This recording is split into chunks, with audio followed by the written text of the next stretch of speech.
And welcome everybody. So I am going to be showing you a giant evil lair hallway thing. And so Mumbo Jumbo uploaded a video of how to make really different cool ways of lighting systems rather than just the boring plain old flip a lever and lamps come on. So I decided to take some of those ideas and put them together to make this hallway. So I'm going to show you what it does first, and then I'm going to show you all the different features of it. So you walk in. I've just kind of built this entrance here. I'm working on my architectural skills, so they're not the best right now, but you know, it could use some improvement, but I think it's pretty good.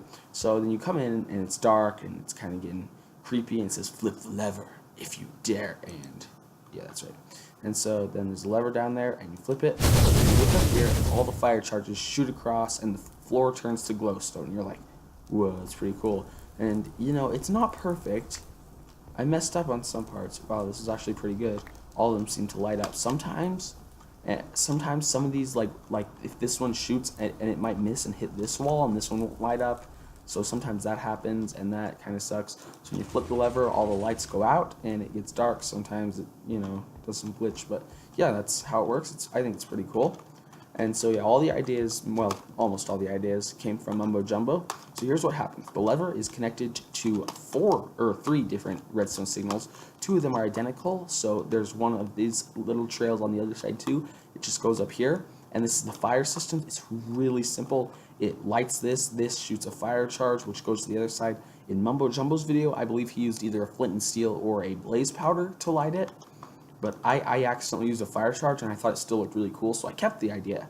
And then this redstone torch and this piston is for when the signal turns off. It will quickly pull and push the netherrack in and out to kill the fire, and then the repeaters just make it go all the way down. I think it's really cool because it does it one at a time. You can see it moving all the way to the back in one tick pulses. It's really cool.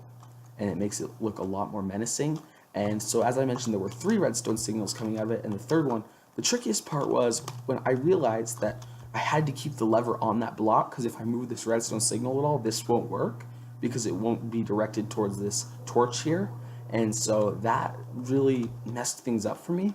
So I had to keep it there. That's why there's a giant hole in the stairs. So if you can think of any other designs, I'd love to hear them. But so what this does is, it's a little complicated, but what it does is it comes around here and it sends a signal here, which this is a little swapper, which it'll swap out the blocks. So this will pull down, this will push the gold block out of the way into this piston, and then this will go back up and push the glowstone block up into the hallway, so it'll be as the floor. And then it just happens over and over again with these repeaters going down and down, and so that's how that happens. And the sides I've already shown you, but I think it's really cool. And it's really, if you want to see his video on how to make it, I'll include that link in the description.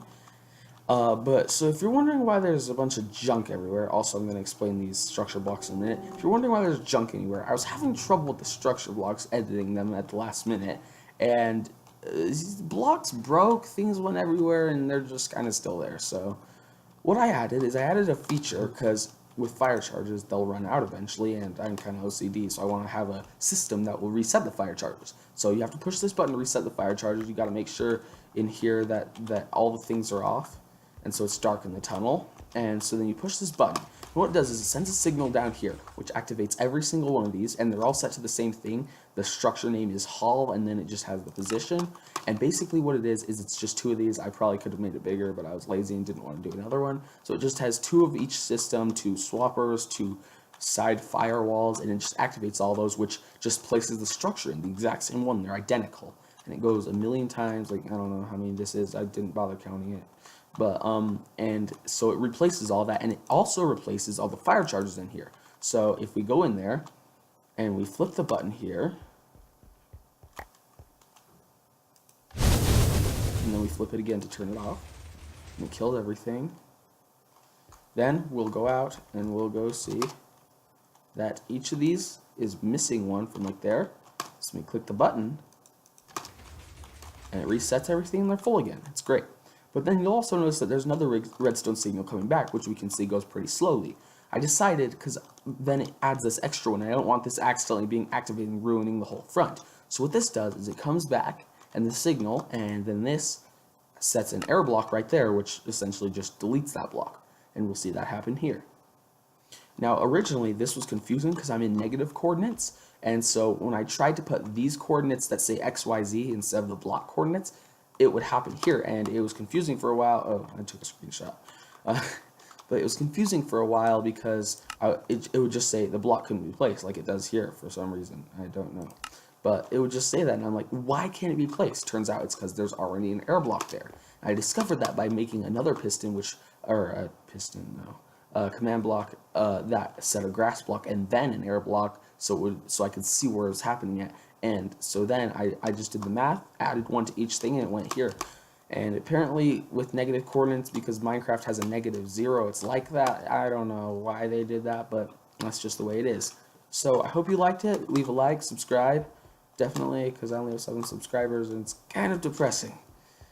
And so yeah, I hope you enjoyed this video. Maybe try making it for yourself. I might extend this someday. I don't know. I may make it in survival world, probably not, because that would take a lot of materials. But you know, if you're wondering what I'm working on over here, it's a 3x3 trapdoor tunnel, and I'm trying to use no other outside sources, no internet, nothing to figure it out. And this is how far I've gotten.